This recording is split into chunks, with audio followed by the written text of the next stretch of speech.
You're welcome to today's episode of The Human Angle. The journey of a man and a woman is like an S-curve, which starts at a steady pace through the years and then some form of progression till one gets to a peak and then stabilizes after that. Across this journey, there are needs and wants which affect the financial life of every individual. Understanding these needs and wants and how to manage the same is very important. These needs require planning and making the right choices, so once like a glamorous wedding can be achieved. On today's episode, we'll be discussing the 7 shades of a Nigerian wedding from the Porsche Wedding Reports, from bliss to responsibility in line with your finances.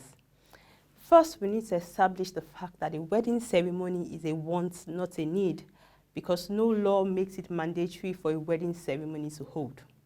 Also, it's important to note that a wedding ceremony does not add extra value to a marriage. I've personally seen a couple who did not hold a reception after the white wedding and shared food packs for guests after the church ceremony. We have also heard about couples who decided just to do engagements and cut weddings and cut off religious weddings. It is mainly the Nigerian culture and upbringing that makes not having a wedding ceremony look like a crime. Nevertheless, having a befitting wedding ceremony is possible and can be achieved within a reasonable budget. A man and a woman's love for each other may be a wonderful basis for a family, but the wider or extended family decides whether the relationship endures and flourishes or fades. The extended family in Nigeria typically sets the path of a couple's marital prosperity or unintended disaster.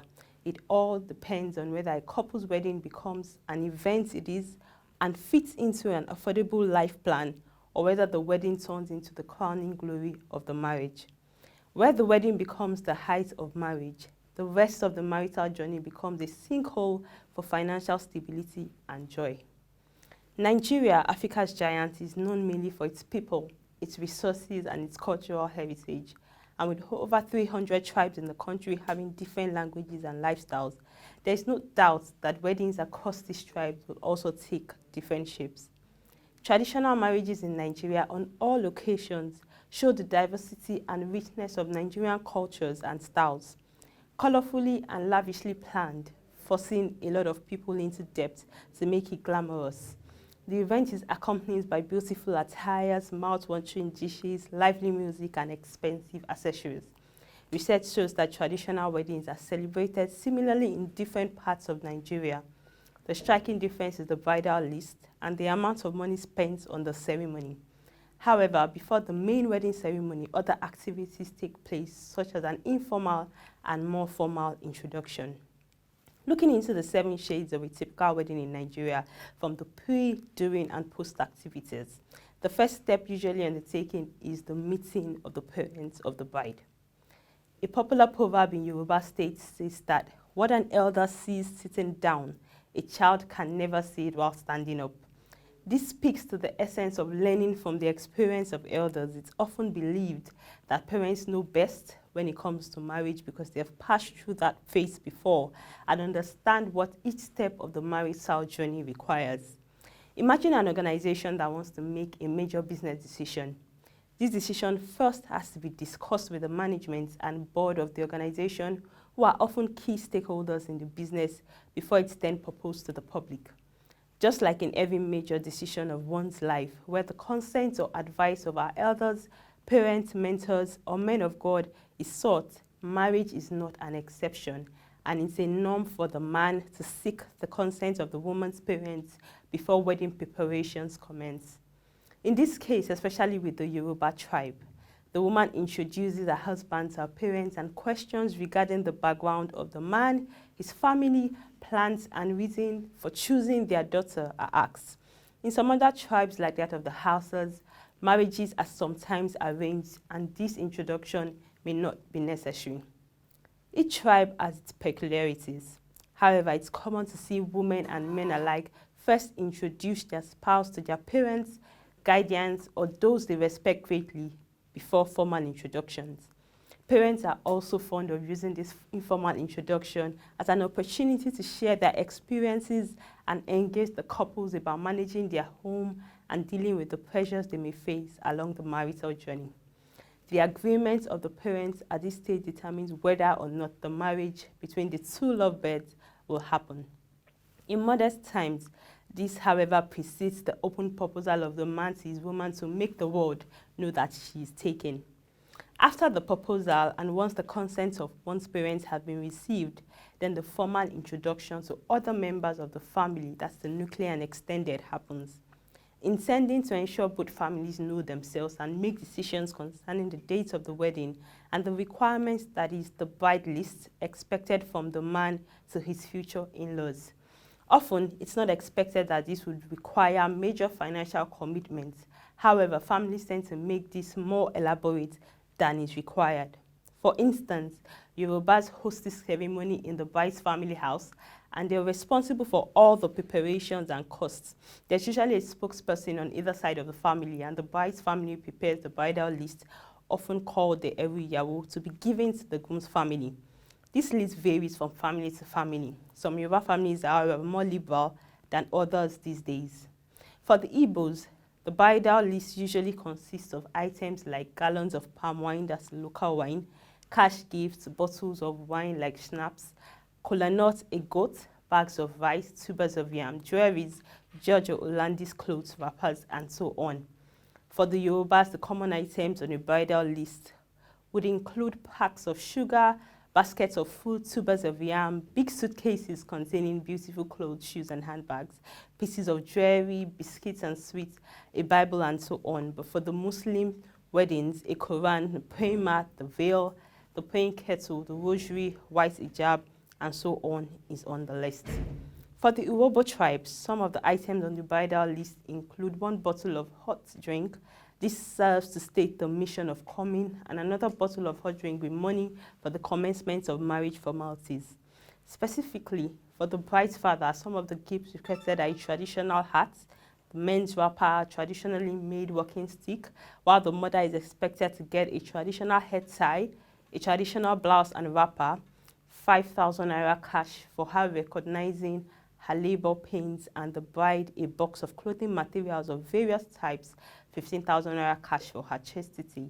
For the family, 3 bags of salt to compensate the bride's family women for their collective efforts in helping to bring up the girl.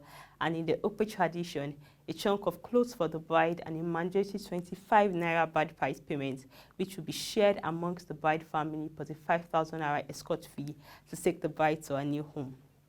For the houses, they're a bit different. The items on the list include the dowry, the iodized salt, sweets, dressings for the bride's mother and father, and so on. After the introduction is the traditional wedding. This ceremony is conducted by the customs of the bride and groom's family and is recognized under the customary law of Nigeria. It's meant for well-wishers to join the family and celebrate with them. Depending on the order agreed by both families, the traditional wedding ceremonies can take place before any other aspects of the wedding ceremony.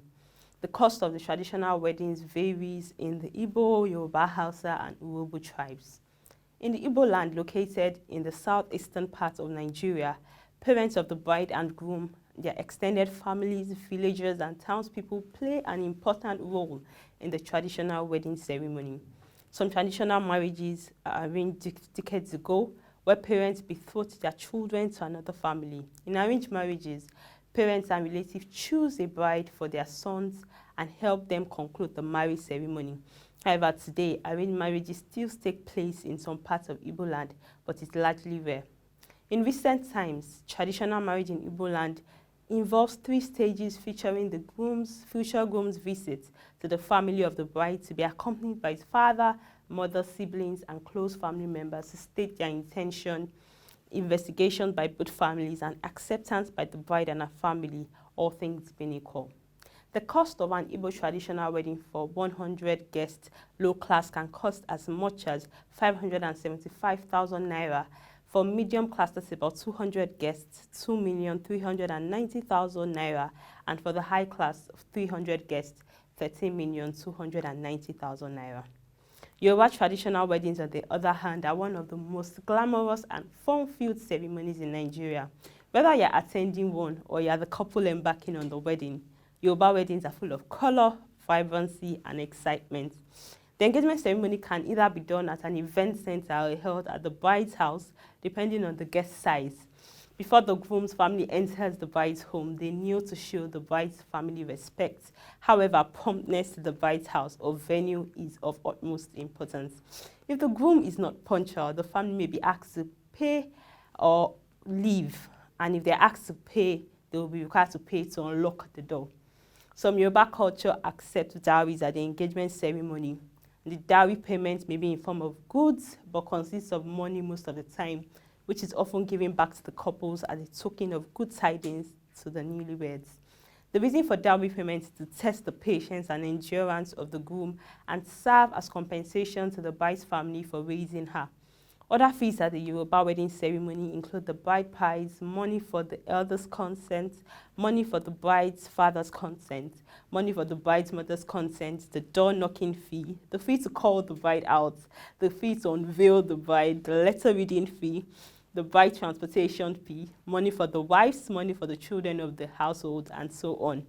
The cost of a Yoruba traditional wedding for 100 guests low class can cost as much as 590,000 naira, for medium class 200 guests, 3,505,000 naira, and for high class 300 guests, 14,850,000 naira.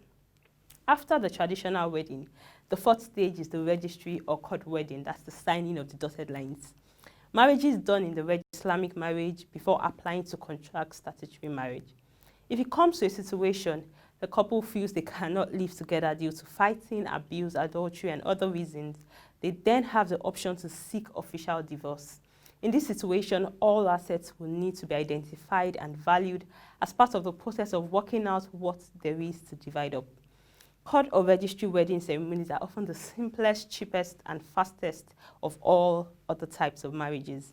Nigerian's law, however, recognizes some churches as statutory places of worship, such as the Redeemed Christian Church of God and the Foursquare Bible Church, where both the church marriage certificate and statutory marriage certificate can be issued after due registrations at the registry. Court weddings can be pretty simple and cheap. If you're planning a traditional and white wedding, then you don't have to throw an elaborate court wedding ceremony.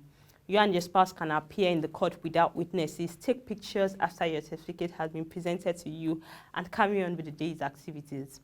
The cost of a Nigerian court wedding for 100 guests low class can cost as much as 447,000 naira, for medium class 1,205,000 naira, and for high class 2,670,000 naira.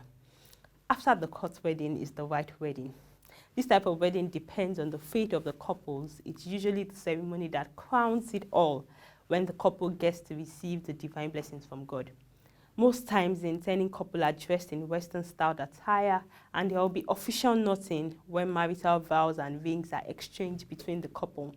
After this, they will be declared husband and wife by the religious officiating officers. Over the years, white weddings are often done in the place of worship of the bride's parents.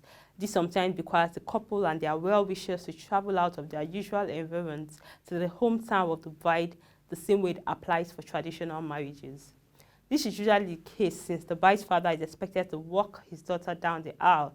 And in some other cases, probably when the bride's father or both parents are late, the ceremony can be done in the bride's place of worship. In recent times, however, couples tend to have the ceremony on the same day as their traditional wedding ceremony to maximize their resources and minimize costs, which is very advisable. As always, the couple is expected to have a bridal train with a mix of flower girls, ring bearers, bridesmaids, a maid of honor, and groomsmen, including the best man. The number of persons in this mix is not cast in stone. I've seen couples have less than 5 people on their train, while some have close to 20 and more. It all depends on the decision of the couple, most especially that of the bride. The cost of a white wedding for 100 guests low class can cost as much as 909,000 naira, for 200 guests medium class, 5,314,000 naira, and for 300 guests high class, 28,730,000 naira. After the wedding ceremony or the traditional marriage comes the reception. This is often the aspect of the entire wedding ceremony that well-wishers long to attend, as it's an opportunity to celebrate, have fun with the newlyweds and their family, and show off their attire. It's the main Owambe wedding party where all the drama, the glamour, the whining and dining is displayed. Depending on the order of the program agreed by the couple, common aspects of the program include the introduction of the bride and groom's parents, introduction of the bride and groom with their train and ashwebi girls and guys, cutting of the wedding cake, reading of vows between the couples, presentation of gifts, and a lot of dance such as the couple's dance, the father and daughter's dance, or the mother and son's dance. It's interesting to know that this aspect of the wedding is the most expensive, and it's quite rare to see the entire wedding ceremony take place without a reception. In managing costs, some couples don't have a reception after their white wedding, especially when an elaborate party has been done after the traditional wedding ceremony. The wedding ceremony often ends with goodbyes to family, friends, and well-wishers, as the newlyweds are expected to take off later to another location away from home, at least for the first night. This trip is fondly referred to as the honeymoon, which we'll discuss later in the course of the week. For every wedding, the vision is a happy married life. The happily ever after, as it's often said in the movie, it's all a waste if at the end of a glamorous wedding, the marriage turns to gloom. Though celebrating with family and friends is necessary, it's not sufficient to lose oneself and one's hard-earned money for a day or two when that same fund can be used to invest in the future. To understand these facts and focus more on the future, one needs to realize that the wedding ceremony is about you and your spouse. Thus, it's critical to manage friends and family properly. Your financial well-being after the wedding ceremony is very important, hence you need to ensure not to run into debts. And that brings us to the end of today's edition of The Human Angle. If you have questions or comments, kindly send a mail to programs@proshareng.com and business@proshareng.com.